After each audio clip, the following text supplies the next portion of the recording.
তো এখন সময় হলো 12:11। আজকে রাত 10টার সময় প্ল্যান করলাম যে আমরা সিলেট যাব ঘুরতে। এই এখন 12:11 আমরা বের হচ্ছি। এখন আমি যাব আমার ছোট ভাইকে আনতে। আসসালামু আলাইকুম। প্রাকৃতিক অপরূপ সৌন্দর্যের লীলাভূমি আমাদের এই বাংলাদেশ। আজ আমাদের গন্তব্য সিলেট। সিলেট শহরের আশেপাশের সৌন্দর্য তুলে ধরবো আপনাদের মাঝে। সিলেট ভ্রমণের সব ধরনের অভিজ্ঞতা শেয়ার করব। আমাদের যাত্রা শুরু হয় 16ই মার্চ 2024 তারিখ রাত 12:11। আমরা অনেকবার বাসে গিয়েছি, কিন্তু এবার যাব আমাদের নিজস্ব গাড়ি নিয়ে। সাথে যাচ্ছে আমার পুরো ফ্যামিলি। রাস্তা একদম ফাঁকা, শুনশান নীরবতা। 30 মিনিট পর আমরা চলে গেলাম ইটাখলা মোড়। আমাদের সিলেট হাইওয়ে রাস্তা শুরু এখান থেকেই। আমরা ভৈরব ব্রিজের টোল দিয়ে দিলাম। বলে রাখা ভালো, আমরা গিয়েছিলাম শীতকালের শেষে রমজান মাসে। ভোর হতেই চারিদিকে ঘন কুয়াশায় ঢাকা। এ যেন এক অন্যরকম ভালো লাগা। আমি ভ্রমণ করতে খুবই পছন্দ করি।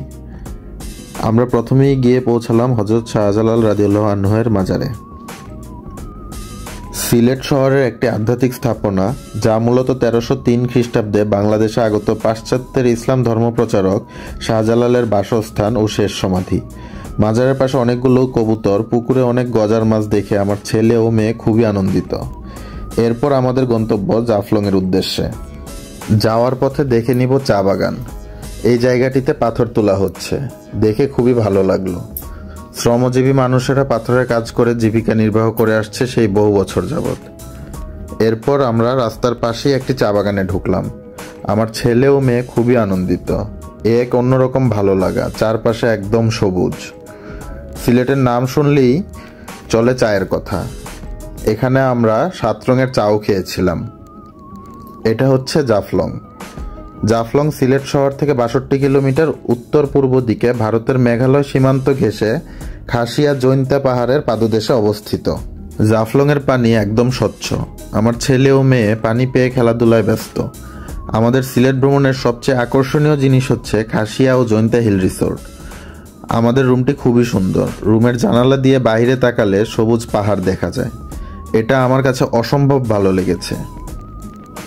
এটা হচ্ছে রাতের ভিউ। আমরা হোটেলের রুম থেকে নেমে সামনের খোলা মাঠটিতে যাব। এ যেন এক রূপকথার দেশ।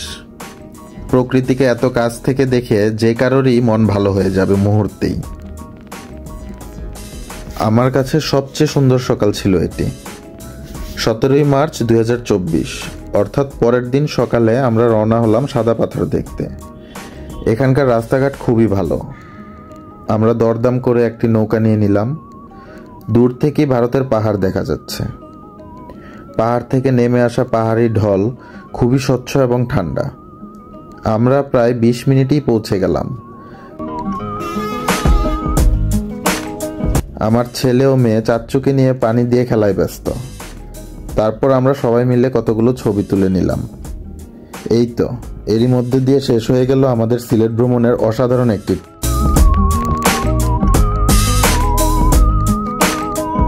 প্রকৃতির এই অপরূপ সৌন্দর্য দেখে আমার কাছে বারবারই মনে হচ্ছিল কি অসাধারণ বৈচিত্র্যময় আমাদের এই বাংলাদেশ। তাই আপনারাও সময় সুযোগ করে পরিবার নিয়ে ভ্রমণ করতে বের হন। দেখবেন খুবই ভালো লাগবে।